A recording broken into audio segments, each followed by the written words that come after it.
I just watched Michael Radford's adaptation of William Shakespeare's Merchant of Venice, and I'm quite a big fan of Shakespeare. I like Hamlet and Henry V. I think that's that one. Yeah, I think it's the first time I've watched Merchant of Venice, and there's one thing I always misappropriate to William Shakespeare, which I use when I talk about racism, about if you cut me, do we not bleed the same blood? I think that's how I put it. And I found now obviously where I got that from. I thought it was from William Shakespeare, although his is when the Jew says, if you prick me, do I not bleed? So obviously that's where that came from. Although what I was, which I didn't like, was that it was very attackive of the Jewish man in it, and this seems to suggest this was Shakespeare's feeling on Jews, or some Jews, because in Merchant of Venice I was quite shocked, because he has the big statement, probably the best bit out of the whole thing, which I was quite pleased with, about racism and about very ahead of its time.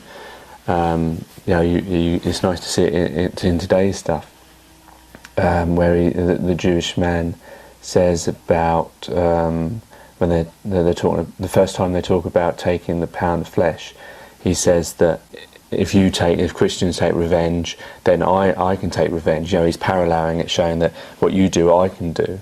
He's saying you can't say that I can do one thing, you can't do the other. And also it's got whether if you prick me, do I not bleed, and do we not breathe the same air, blah blah blah, all those types of things, which are showing that everyone is exactly the same, so that you shouldn't have these biases. That's very forward thinking, but unfortunately it's let down, because at the end the Jewish man is ridiculed, and he is the underdog, because the Jewish race in the Merchant of Venice are portrayed as second-class citizens. I don't know if this is in William Shakespeare's play. Obviously at the beginning of Michael Radford's version, it's got some blurb saying about how in Venice the Jews were not allowed the same rights as Christians, so they were second-class citizens. So he's the underdog, and maybe this is a British thing, though I don't think it's just necessarily British people who like the underdog. I think most people do, and William Shakespeare seems to, I know the Jewish man comes across not as extreme, but he wants his pound of blood, and he will, he won't see reason. He's given the chance to show mercy, and he doesn't accept that. And that's not very good. But you've got to see it from the point of view that he's a second-class citizen. This man spat at him, called him a dog, and treated him and his race unfairly. So you can understand why he wouldn't want to show mercy.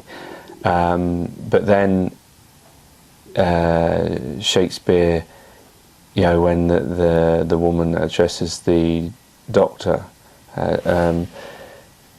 makes it gets worse and worse for the poor Jewish man. At one point he can't take the gold because if he cuts, then if he makes him bleed, because it's not in the agreement. So if he bleeds, then that means half he's forfeit his life.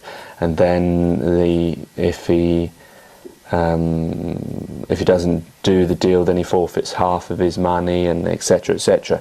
And at the end, or at least in the Michael Radford version, he's left on his own. I think the Jewish people can't tell because they're not wearing red caps, because it says in the film, I don't know if this is in the book, in the screenplay, in the play by William Shakespeare, they have to wear red caps when they go outside.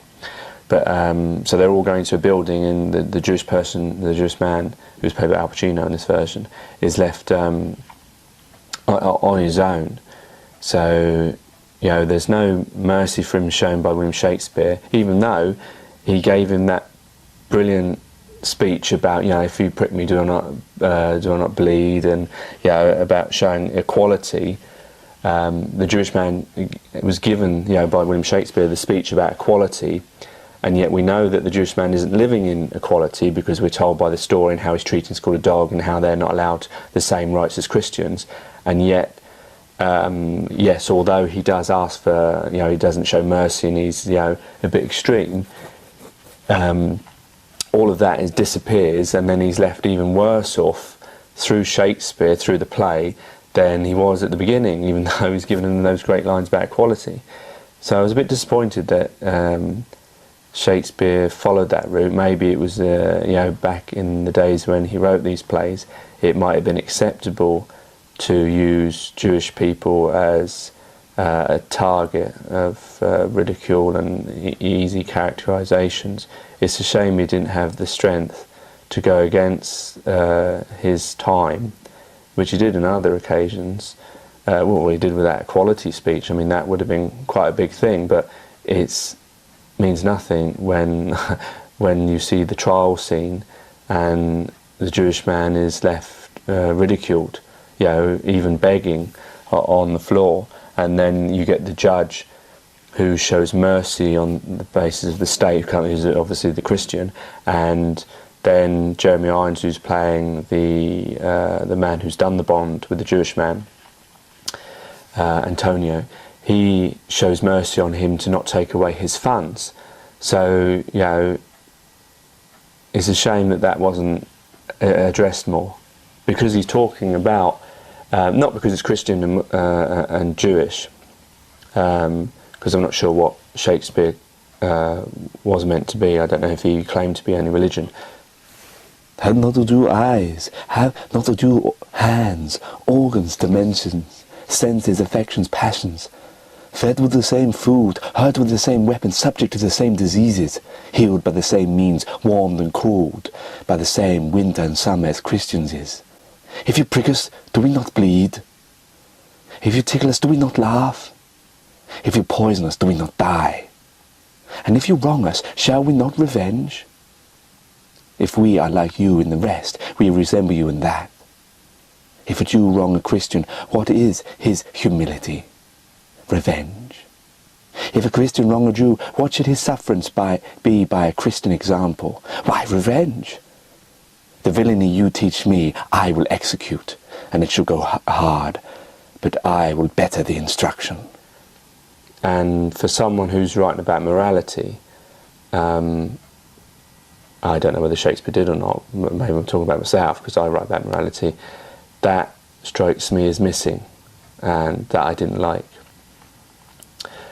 Although you can't like every play that a playwright writes, and I suppose he was, as any writer is, stuck within their own time and their own beliefs, and people in the future looking back will see things differently because they've become more educated or more tolerant or more understanding, I should say, of the situation. So it's maybe a little bit unfair to judge him on values that we now have that he didn't have in those days, which couldn't come about because of the enormous pressure of normality, that those types of things were okay back then.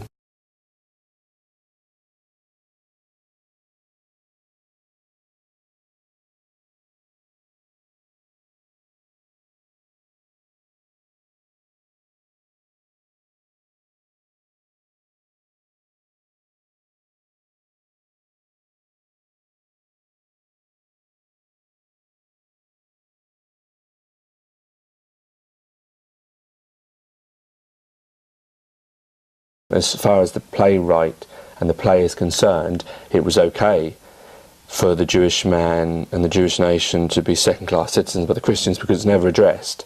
If anything, the Jewish man is ridiculed even more by the fact that the Christians get one up of him because of his bond. And even though you might say it's his downfall for suggesting the bond in the first place, obviously it's been written by Shakespeare and it's been set up in this way so that this fall would happen, and this is how it looks. And that part of the film I don't like. Some very good speech in it, some very good words and sentences and soliloquies, but I don't like that fact.